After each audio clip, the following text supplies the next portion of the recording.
Welcome, I'm Jon Caldara, president of the Independence Institute and your devil's advocate. I keep telling you that media has changed, and like an old guy, I'm kind of sad about it. But a guy who remembers it all, Dusty Saunders, is with me. Here's Dusty. Dusty, you were one of the few guys in the media that actually worked for the same employer your entire career. 54 years, John. Can you imagine that? I can't. I can, but that doesn't happen. You don't seem to understand. Nobody works for the same company for 54 years. I go a little bit into detail in my book about why that happened. First of all, 40 years of that, 54 years was spent covering broadcasting, mostly television, and that was a lark. And I had ample opportunities to move, different jobs and everything, but I loved what I did.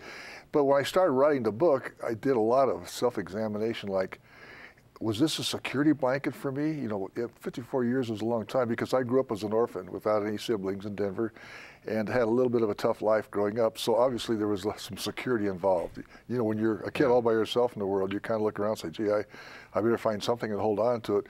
So maybe a psychiatrist would say that was partially it, but I can honestly say I had a couple opportunities to move to better jobs, but just loved what I did. Hey, before we get into your book, which is a kick, here's Dusty. Let me just ask you a question about the Rocky Mountains. Sure. From my point of view, this town, this whole state, suffered such a seismic loss with the crumbling of the Rocky Mountain News. Well, I think agreed, yeah. That with that, the death of 1,000 local voices went down, and media is not as good, it's not as sharp, it doesn't cover the same issues. I think that was the signal that showed that there's going to be mergers in television, talk radio is going to take hits. The Denver Post is not the same Denver Post. They had such a great rivalry. Right. Just give me a quick thing. What do you see different about Colorado after a few years without that second newspaper? Well, I think you hit it on the head.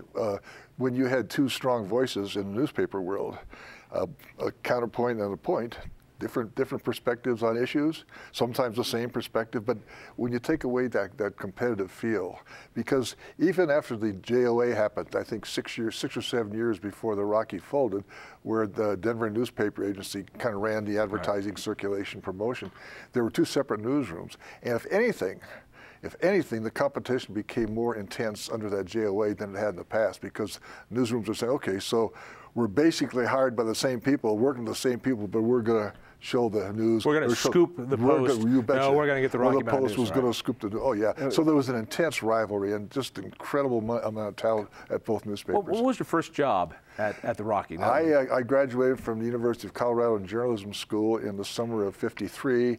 Wanted to get a reporting job here locally. Couldn't latch on to either the Post or the News. I wanted to work in Durango because I went to school there for a year and I love that part of the world. But an opportunity came for me to be a copy boy at the Rocky Mountain News.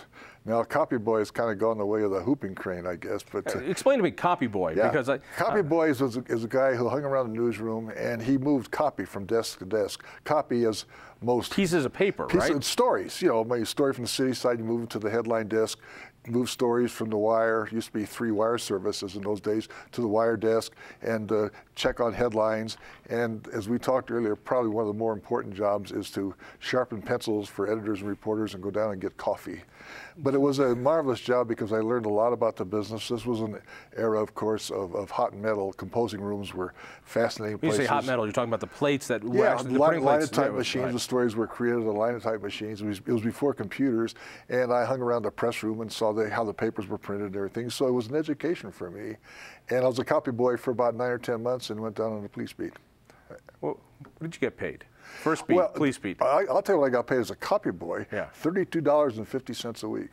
And this was 1953. And that was right out of journalism school. Right out of journalism school. And by the way, now, if you leave journalism school today, that has changed. You can get up to $50 a week. Sometimes now working, even 75, working for the paper. 75 if you're really talented. No, not after the closures of the papers. I know, no, 50's highs. But I worked on the police beat and covered City Hall for a while. I won a couple of major awards about covering urban renewal, which was in its heyday in those days. Moved over to the feature desk as an assistant feature editor. Did a myriad of things. Ran the spelling bee. Wrote headlines. And in those days, television was an anathema to Scripps, Howard, and Rocky Mountain News. Yeah, there was a real fight between, back then there was television that had 3 stations, 4 stations, Yeah. and newsprint. Right. And I remember every day, every week on Sunday, you pull out that one piece of paper that had all the listings of all the TV shows. Well, what happened is that at one time, Scripps wanted to charge TV stations for local listings, local television listings, which have been a disaster. And that didn't happen. But gradually, I worked my way into the television side as the book relates, and I started a publication in 1962 called TV Dial, which was the first television pull-out section in Denver, and within a year, the Rocky tacked on about 20,000 circulation. So it was a good thing. I actually remember. Yeah, that's what we used to pull out every week. Exactly, you hold exactly. it, and your old man would scream, "Where the hell's the TV guy? I can't find." Right, I remember that. Yeah. All right, so for years you followed TV, and you got to meet some of the giants. I don't think we realize today, when you say Bob Hope or Johnny Carson, I mean, we got a lot of stars now, but we have 500 channels of crap on television. Exactly. You know, back then you had 3 networks. 3 networks. And there was Johnny Carson was Johnny Carson. Johnny Carson. Bob Hope was, you know, he was the Elvis of entertainment. I mean, Exactly. he was the biggest. You got to meet these guys. Yeah. Well, see, the book is more than just got to meet these guys, because I met the world. For example, I'll give you an example. I met George Clooney, which, you know, to some people would be a big deal, but I saw him at a press conference with about 40 people, and then I had lunch with him along with about 4 or 5 other critics. And he was a bright guy, you know, very intelligent, talked a lot, but that's not what the book is about. I could say I met George Clooney, but so what? So my book deals with people that I really got to know on a very personal level. Who did you get to know the best? Probably Katie Couric, because of started with the death of Steve Saunders, my son. His wife Pam died about 10 years ago, and she was very instrumental when Pam was diagnosed in 2001 with pancreatic cancer. She helped Steve and Pam in those early years by arranging a meeting in New York with a specialist, which prolonged her life. Wow. So that relationship continued. I also got to know Charles Kuralt very well. Really? One of my favorite people. You ever go on the road with him? There, just in Denver, but I had breakfast and some Bloody Marys with him a couple times in New York, and just a marvelous man. But those two stay. Mary Tyler Moore, I knew very well. How did you know Mary Tyler Moore? Quick story. If you ever gave her $20, would she ever say, "Oh, Ron"? In 1970, Mary Tyler Moore show was going on the air. I was on a press tour with some other TV critics, and I was inching my way into this business. I did not know all the ins and outs, but CBS had arranged an interview with Mary Tyler Moore and her husband Grant Tinker, who to me is the icon as far as television production and leadership is concerned. He was the guy behind the Mary Tyler Moore show, wasn't he? Behind MTM Productions. Right. The little meowing kitty. Yeah, I remember that. I didn't know that. Mary Tyler Moore was the first production they were in, and they had 2 young writers, a guy named Alan Burns and a fellow named James L. Brooks, who now, of course, is James L. Brooks. Well, we were en route to a restaurant in Beverly Hills to meet the group, and they were going to tell us about the program, about the series. This was June 1970. Well, CBS had a busload of critics, some of them older than I, and a lot of them more seasoned. In other words, some of them drank a little bit on occasion, okay? CBS, Lucille Ball wanted to meet the critics. We stopped off at her house in Beverly Hills and went in there, and Lucy was a marvelous lady, but she loved to party and loved to tell stories and loved the press. And her husband at the time was a guy named Gary Morton, who had a putting green in his living room and was showing us how to putt. Well, the humor was there, and she did the interview, and all of a sudden the guy from CBS, who was our escort, realized, we're late. So he packed us onto the bus, okay, and went to this interview at this restaurant, the Bistro. I can still remember the restaurant, and we're late there. And it turned out that Grant Tinker, who was the brains behind Mary Tyler Moore, had been taken to the hospital that morning with a severe back problem. So here's Mary with these 2 young writers, and they didn't have a pilot. And as you know what a pilot is, a film that kind of shows the producers and the network what the show is going to be about. They did not have a pilot. They just had this concept about this young girl, Mary Richards, moving from New York to Minneapolis and fighting a life on her own. And a few of the editor or the TV critics who had a little bit too much to drink were almost nasty to them. Well, we can't write anything about this because we haven't seen anything. And the press conference was a disaster, really a disaster.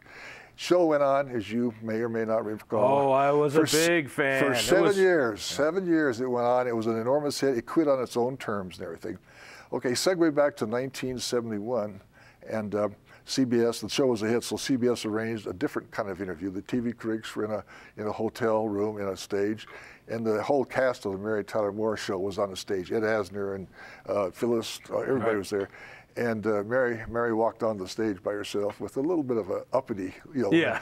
and everybody stood up and cheered, just like, oh yeah, and realizing what a fool the group had made of itself a year previously.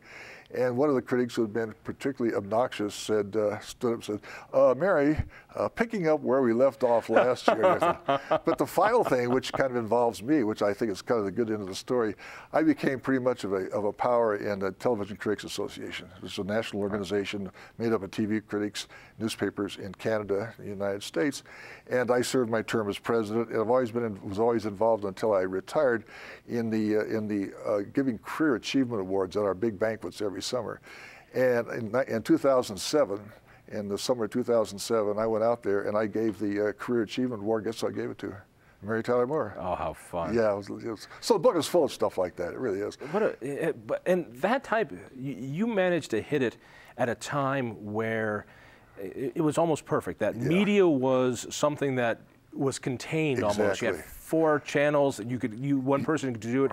Every city had a critic. There was the critic for that city, and it was a finite world, and that has completely changed. It was. The whole business has changed, John. A lot of the people who were still on the beat when I left.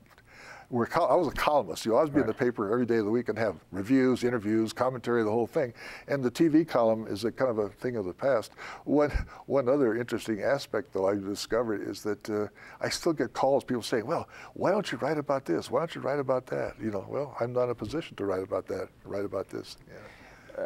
Looking back on it, I mean, what an incredible career, and what a great slice of Colorado life. I mean, this is, to actually have your thumbprint on that part of Colorado for 5 decades. Looking back, what do you say about it all? It was a great run, great time. Any big regrets? No, not really. I don't regret that I didn't leave the Rocky.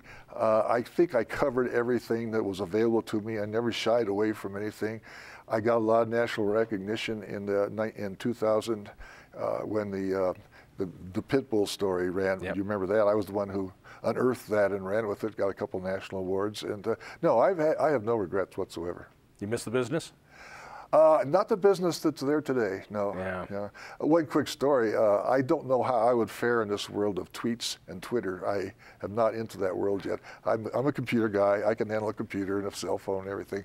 When I retired in 2007, I was doing freelance. 2008, the Democratic Convention was here, and I went down. I was covering it, and they said, well, we're going to Twitter. And I said, we're going to do it?